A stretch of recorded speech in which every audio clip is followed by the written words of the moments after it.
Good afternoon, everyone. My name is Jason Dragoo with HI-TEX Solutions, and today we are going to talk a little bit about cybersecurity best practices. So without further ado, let's jump right in. It doesn't matter what industry you work in or the size of your business. Cyber attackers and infections have no prejudice for or against anyone. If you use a computer, handheld device, or have a website, you are a target. Today we're going to discuss some basic terminology and outline some steps that you can take to help protect your business from being victimized. Now, I promise, we're not going to go too far down the rabbit hole. Instead, we're just going to focus on some of the low-hanging fruit that you can address to start your business on a path to a more secure working environment. So what will you need to do to reduce your vulnerability? Today, we're going to talk about some of the common cybersecurity mistakes and how we can avoid them. We're going to touch a little bit on ransomware and things that you need to know, as well as creating basic security policies.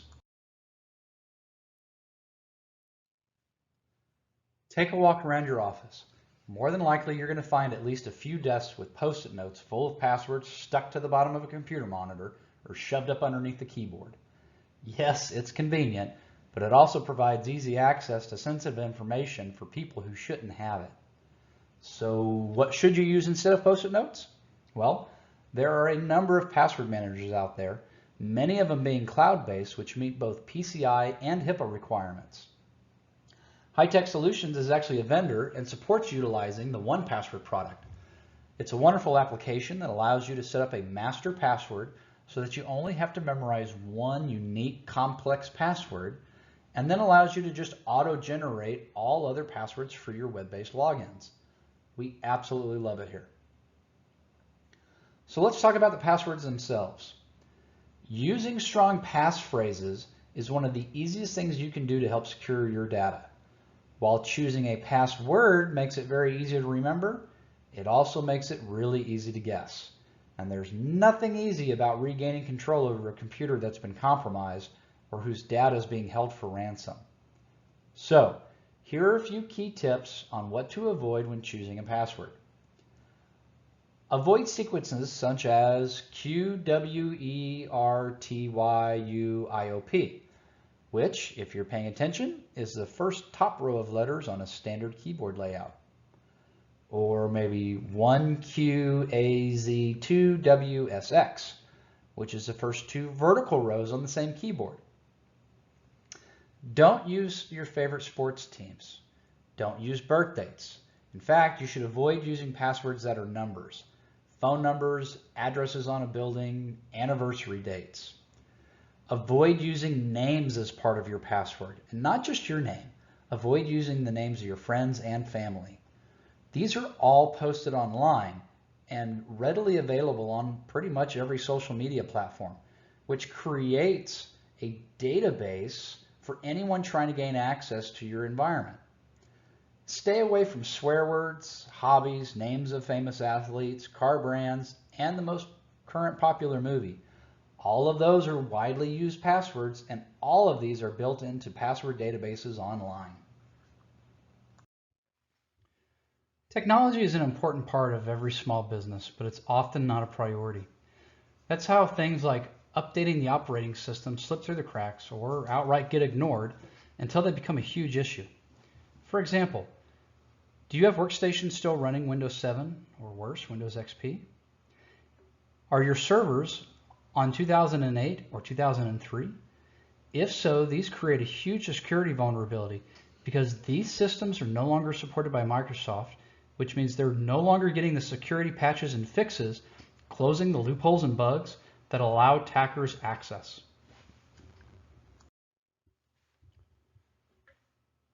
Firewalls and antiviruses are two key components that should always be up to date and protected. Now, I don't just mean you buy a firewall, you buy an antivirus, you install them, and you forget them. You actually have to pay for subscriptions for most firewall vendors in order to get new software versions and definitions, especially if you're using a UTM or Unified Threat Management device that's doing any sort of spam filtering, intrusion detection, or intrusion prevention. Most of these also have iOS upgrades that have to be manually applied at least once a quarter. Antivirus or endpoint protections have application updates that have to be deployed on a regular basis, and definitions that have to be applied daily in many cases. So the key things to look at: check for updates, replace old, outdated equipment no longer supported. Did you know that even a small gap in time between the point of a firewall update being available and the time that you install it can create a huge vulnerability risk? If you're a customer or a company that has to abide by any sort of regulations or compliances such as PCI DSS or HIPAA, you're not meeting your regulation compliances as long as those devices are out of date and are subject to fines. Now let's shift over to the user side of the house. Lax password policies and policies that don't expire create another concern. If you don't set passwords to expire regularly, there's a good chance that a number of former employees still have access to your systems and all the data. Now, that doesn't necessarily mean that they're going to go out and try to do anything malicious, but why take the risk? Yes, employees might think updating passwords every 60 or 90 days is a hassle at first, but the improved security just from implementing this one change is well worth it. So let's talk a little bit about malware, and specifically ransomware. What is malware? Well, the term malware translates literally to malicious software. It's an all-encompassing term that includes viruses, ransomware, worms, spyware, trojans, and generally any other software that is used to obtain sensitive information without a user's consent. Malware disrupts computer systems in a variety of ways, such as restricting access, encrypting files, corrupting data, stealing personal information, or just slowing the system down. Ransomware specifically is a software that locks the computer and retains control until a user pays a certain amount of money to the organization that created the infection that encrypted all of their system files.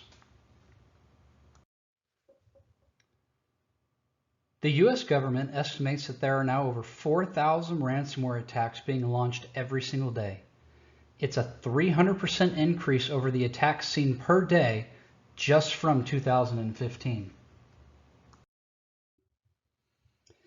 In the 2016 Cybersecurity Intelligence Index, IBM found that 60% of all attacks that were carried out were done by insiders.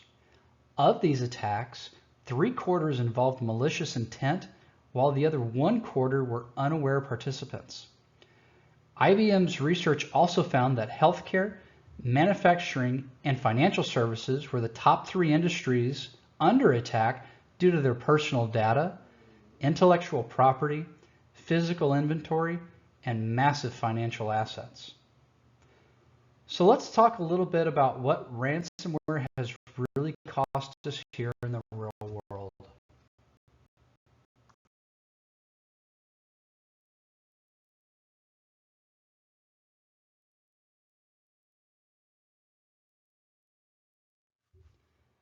It was recorded that in 2016, between $7,000 and $74,000 per hour were lost just in the small and medium business world.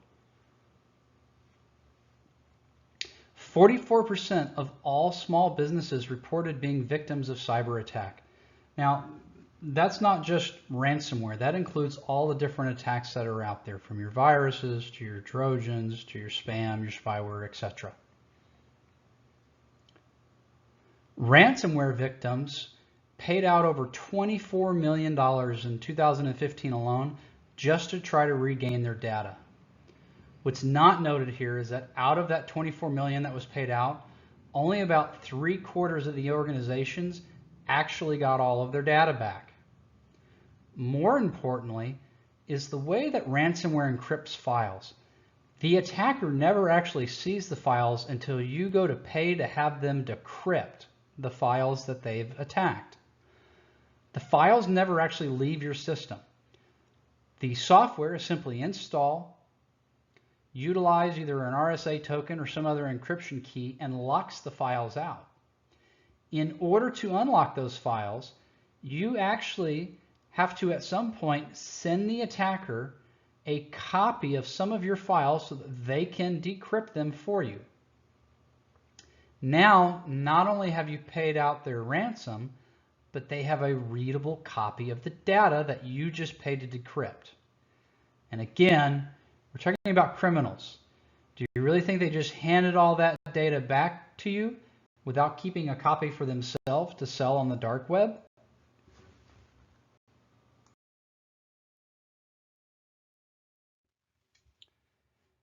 Even with the technical safeguards in place, it's the employees who ultimately risk exposing a business to ransomware. Simple things such as clicking on an online advertisement or a pop-up window or opening an attachment in an email are often to blame for inadvertent ransomware on a computer. So users are truly the most important line of the defense. It's important that you talk with your employees about ransomware and educate them on what it is and how they can help defend the business from it. Try getting the whole staff together for a training session. Do a lunch and learn. As a best practice, you should require all new employees to complete initial onboarding training and then offer annual ongoing training for all employees moving forward to help keep them fresh on the various types of attacks that they need to be aware of. The most effective way to educate your employees on ransomware is to actually show them examples of what it looks like so that they know the warning signs and are able to identify a suspicious message or attachment before they go about clicking on it. Once ransomware has infected a computer, a message typically displays on the screen as such, letting the user know that the machine has been compromised. It's helpful to share this type of information with employees so that even if it is too late and they're infected, they know to alert management and ask for help right away. So what can you do to help prevent those types of infections, ransomware, and other malicious activity? Really, it comes down to the technical safeguards that are in place, and it starts at the top. Usually with your firewall or an intrusion detection device such as AlertLogic, or with use of an IPS system that you'll get in a unified threat management device. It's also important to have a backup solution in place and frequently test backups that are running to make sure that they work properly. If you're hit with ransomware, you're going to want to be able to restore the operations as quickly as possible, and having a recent backup to recover from is going to save you both time and money. Now, one of the important things to note is that if you're using a simple USB drive or pen or external hard drive that's attached in any way via USB to a computer, and that computer gets locked by ransomware, odds are the same thing's going to happen to that USB device, which means your backups are no longer going to be valid. It's very important to make sure that you have a backup system in place that's more robust, especially for a business. At very least, you need to have a NAS device that has a little bit of intelligence built into it with its own antivirus scanner and UI to be able to identify and at least alert and try to prevent ransomware attacks from occurring on the backup sets, or use a cloud-based backup provider that has those functionalities already in place.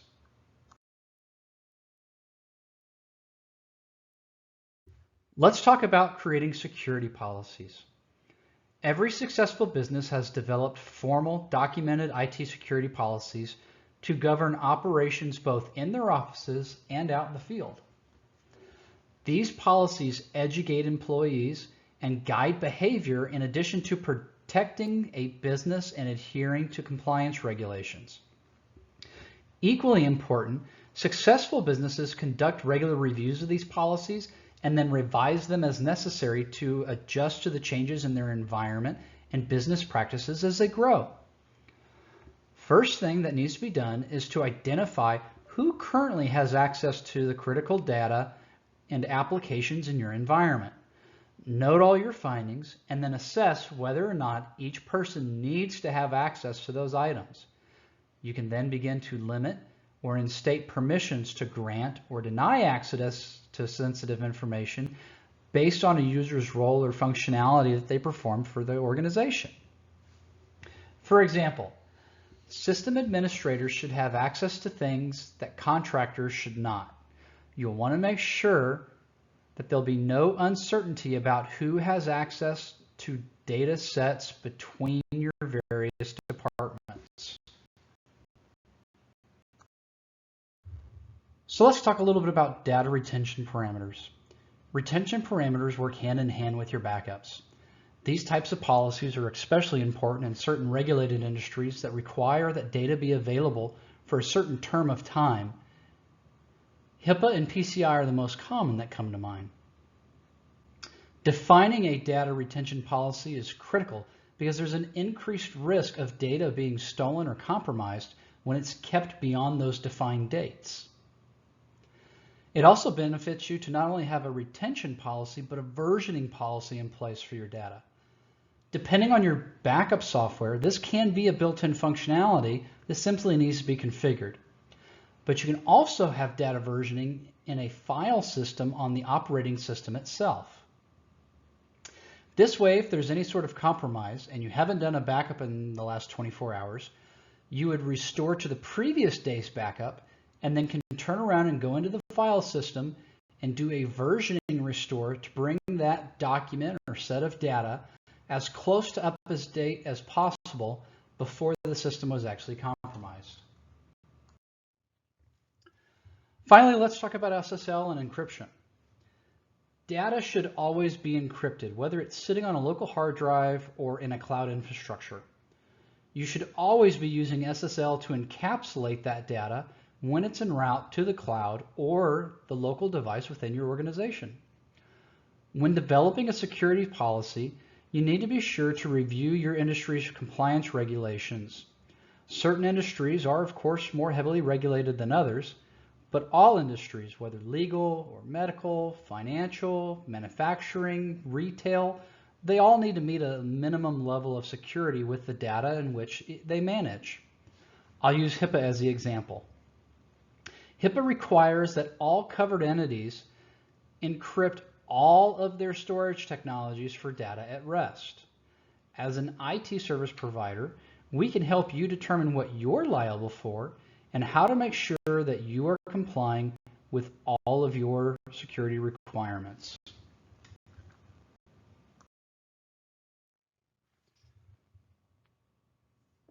Okay, so key takeaways from today's video. First and foremost, back it up. Make sure you're using the right backup technology based on both your company requirements as well as any compliance or regulatory requirements that you might have.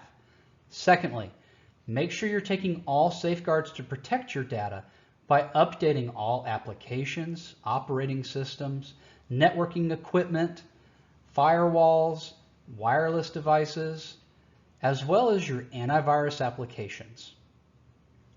Also, make sure you're deploying a solid email security system to help filter and prevent unwanted attacks from gaining access to your email clients. If you are ready to take the next step in securing your office, let HI-TEX Solutions provide you with our comprehensive network audit by filling out the form here below.